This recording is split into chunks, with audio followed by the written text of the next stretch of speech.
Hello, it's Kate here from Womankind, wishing you a warm welcome to Cyclical Living Unwrapped, where we explore the gifts and challenges of cyclical life with experts in the field of menstruation, perimenopause, and cyclical living. And today I'm talking to Lou Perham. Hello, Lou. Hi, Kate. Thank you so much for having me here. Oh, thank you for coming. And I'm gonna read your bio to you now. That's my joy. This is the awkward bit.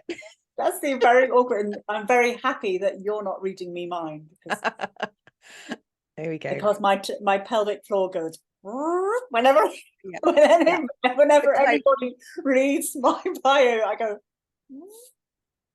And the throat closes a little bit as well. Do you notice the two being connected? I'm like, oh, yeah, I'm with you. I'm there with you. So I'm very grateful that you're here. And Lou is a menstruality and cyclical living mentor, a bit like me, really. She's an educator, speaker, and mum, and she connects people to their cyclical nature so they can live balanced, authentic, and fulfilled lives.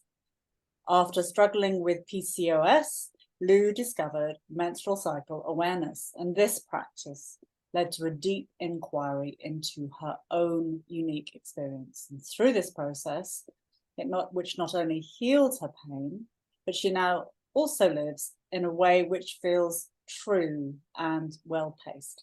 Mm. Paced, yes, paced. Well-paced. Yeah, Yeah. like steps. Yeah. And she offers talks, workshops, retreats, and one-to-one mentoring online. Yeah. That's me. Oh, that wasn't so bad. That's a really good bio. That was okay. I was all right receiving that. Thank you. Oh, thank you. Thank you. So we're going to start with summer. Tell us your summer superpower. My summer superpower is generosity. I have to be careful actually in summer around my credit card, because and often it's not for me, often it's for other people. That generally is where I've noticed. But yeah, my generosity is huge. I just want to connect with people. I want to be able to give. I want to lavish people with my attention. I just want to give. It really is that time in my cycle where if I really notice if there's not somewhere that I can channel that energy, you know. And what's interesting is I can't lavish it on myself.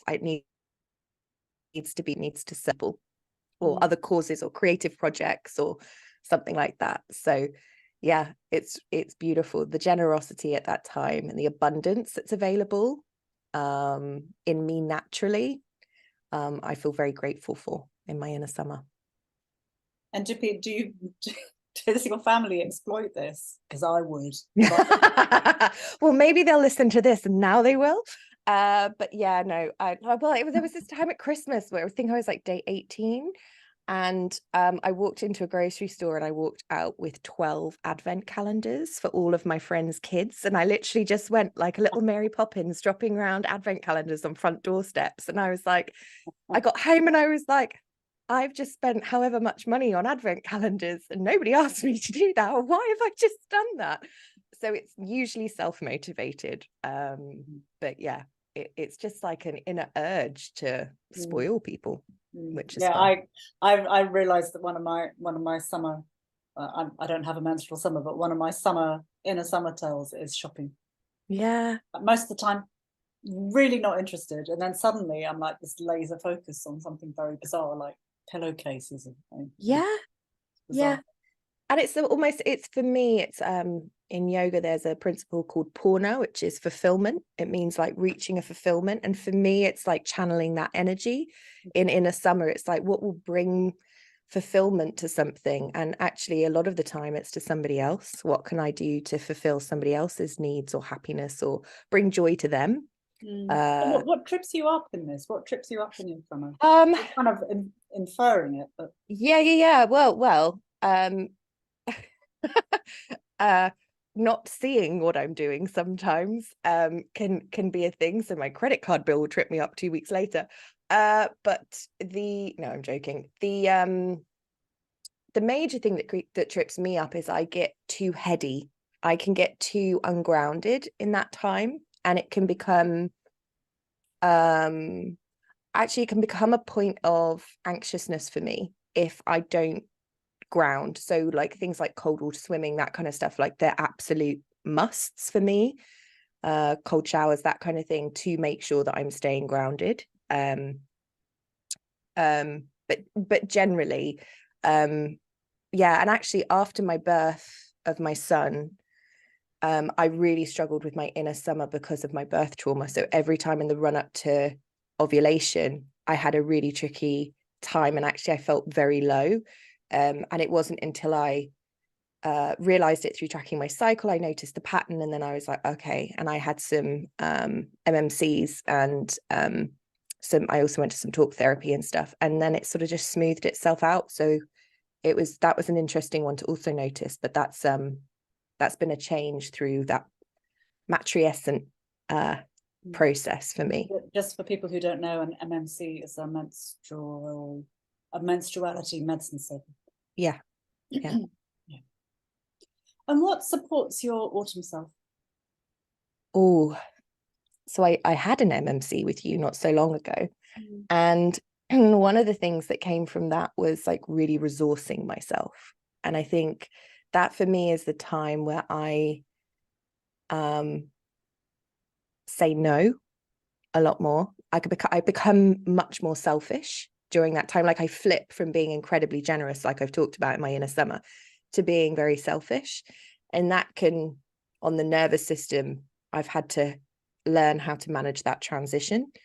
But that ability to be able to know that that is a divine thing for me, that I'm doing what I need to do to tie up my strings before I bleed, understanding that there's a natural energy that wants to complete things, for me is really nourishing. So and preparation, so a bit like that birth, what do they call it, nesting. I kind of get that very strongly every month before my bleed, where I'm just like, right, I just need to sort everything out. So allowing myself space and time to have that, to do that, to follow that natural energy, and not pushing it away, not trying to do what I should do, actually following my natural energy, has been so unbelievably soothing for my system with my mental health and my emotional well-being. It's just, yeah, that's been the most profound thing. Oh, that's so interesting. And you're not perimenopausal, but you're kind of, that's kind of, on the far distance. So how are your cycles changing now? Are you becoming more autumnal in general?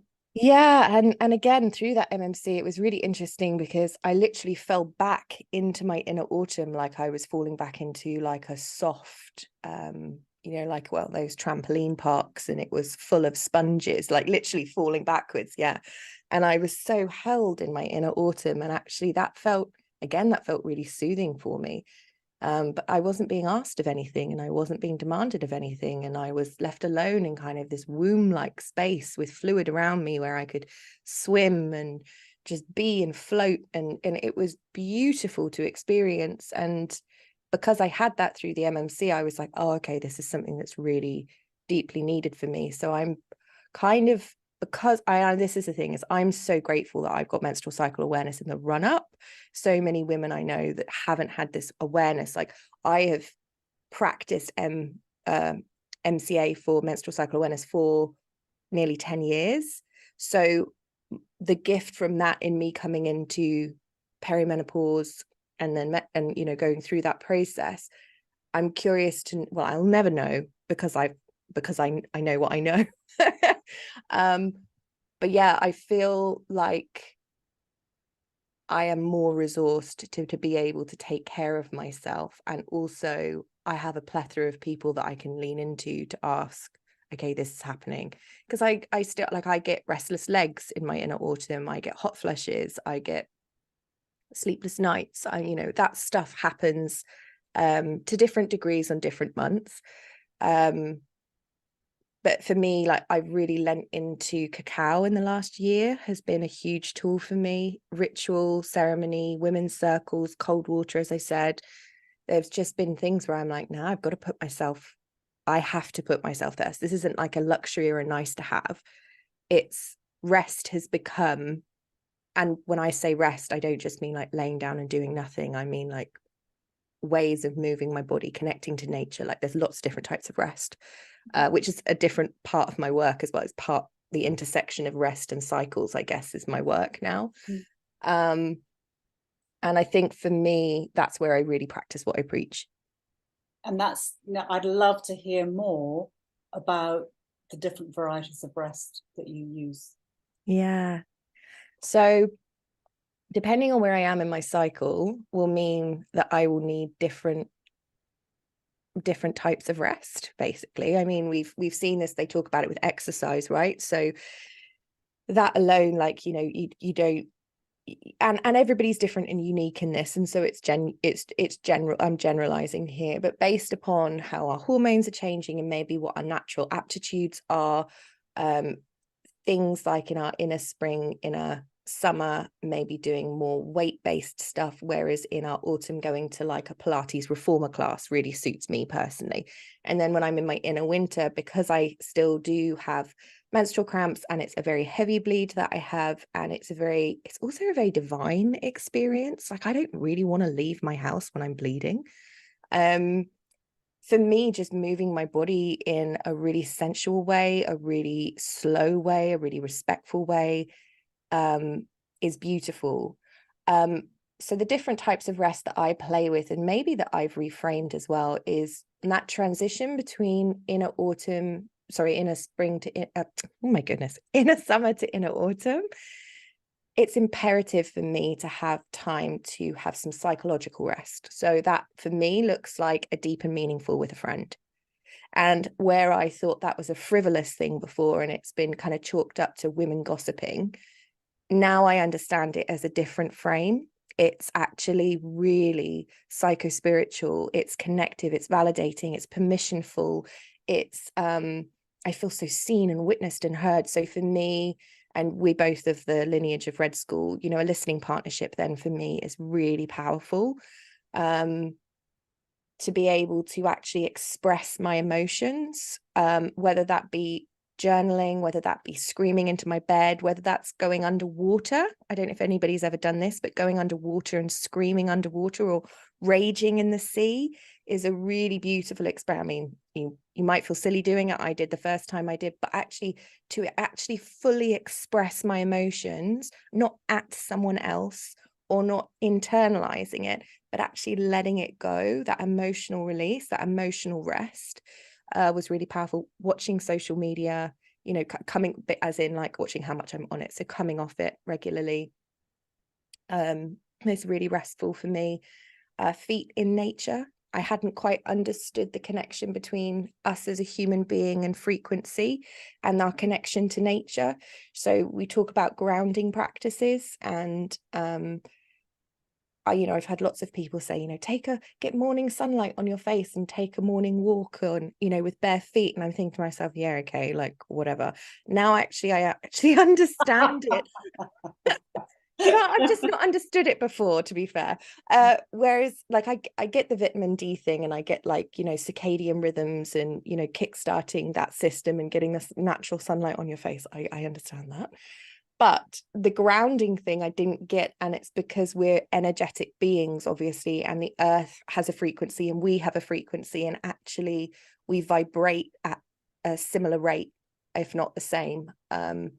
So by plugging in our soles of our feet to the earth on a daily basis, we're reconnecting to something bigger than ourselves. And when we do that with intention, which is another type of rest, working with our intention, I find working intentionally or doing something with intention, really restful, because in a way it helps me compartmentalize.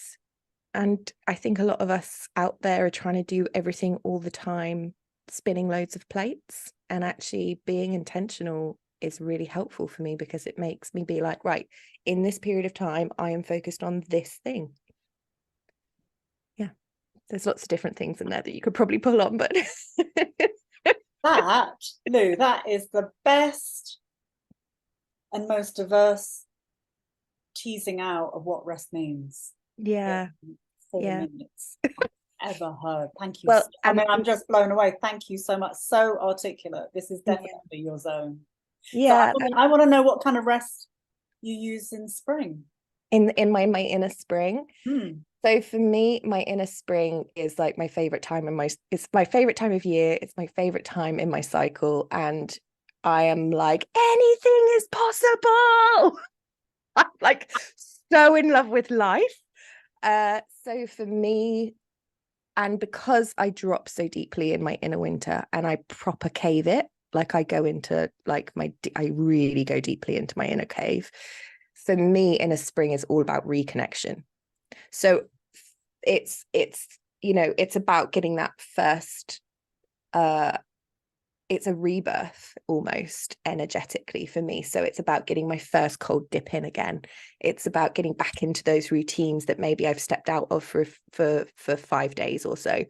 It's and actually that feels incredibly restful for me because I'm back reconnecting with my kind of sacred practices as well, where I've gone really deeply inward. Now my sacred practices come back together again, and like with more oomph and more resource behind them, because I've dipped into myself, into the well of mama menstruality and me. And yeah, I love that so much. And then for me, it's planning. Honestly, it's like it feels so good to get my ducks in a row. In spring. In spring. Huh. Yeah. So I have a similar energy in spring and in autumn, but one is ascending and one is descending. Right. So the ascending energy in a spring, which is like, I want to see people, when can I see people? And the descending energy of ducks in a row is more completion, which is like, where can I cancel things? What do I need to complete? And both of those things feel really restorative and restful and nourishing for me to be able to go, because then at my points of presence in my inner summer, my inner winter, I'm organized. And I think that for me is my pattern is if I haven't done the stuff I needed to do in my inner spring and my inner autumn, then my points of presence are off. And that's when I start feeling wonky or more pain or disrupted or anxious and that kind of thing. So interesting. So interesting. And tell me, where can you want to say something more about your work? Where can listeners find you? What you're offering at the moment? What's going on? No, so so I'm on then. So I have a podcast called the Cyclical Living Series, which has got some lovely interviews and chats with people talking all about the menstrual cycle and how different people live with different cycles. And yeah, so that's really great. That's on Spotify and Apple. It's called the Cyclical Living Series. I do have a one-to-one program where people can work with me and I will mentor them for 4 months. So we go through 3 cycles. We have an opening ceremony and a closing ceremony, and it's a space for people to kind of dip into their own cycle experience and also tap into all of my resources. So whether that be how you take care of yourself, how you rest, how you deeply see yourself and be witnessed and heard and held in that space, it's a really healing 4 months.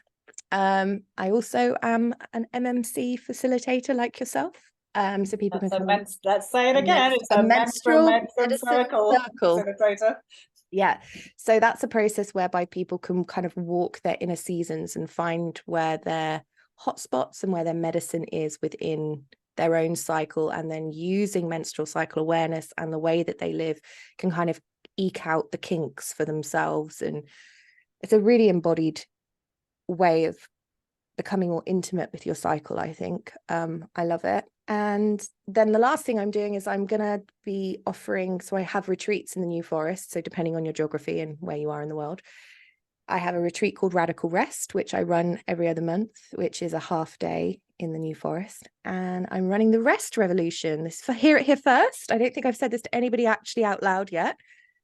There will be a Rest Revolution in October that is coming. So and everybody is invited, right? And everybody is invited. Exactly. Yeah, the Rest Revolution. Like, what actually do we mean by rest? What does rest look like in our lives? So that 4-minute introduction I just gave you there, we're going to go into it's based off the work of Nicola Hobbs and her 10 different types of rest, and it's actually taking them and looking at then correlating what we want at different times in our cycle, maybe over that month period, and what feels good and what do we need to reframe and what can we play with, and doing that as a collective.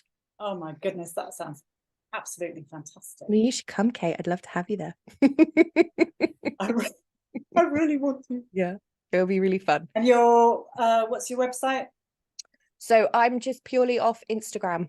I just work off of Instagram. I have a hub of a lovely community there. So it's louperham, LOUPERHAM, on Instagram, and I'm there if you want to come find me. I'd love to connect.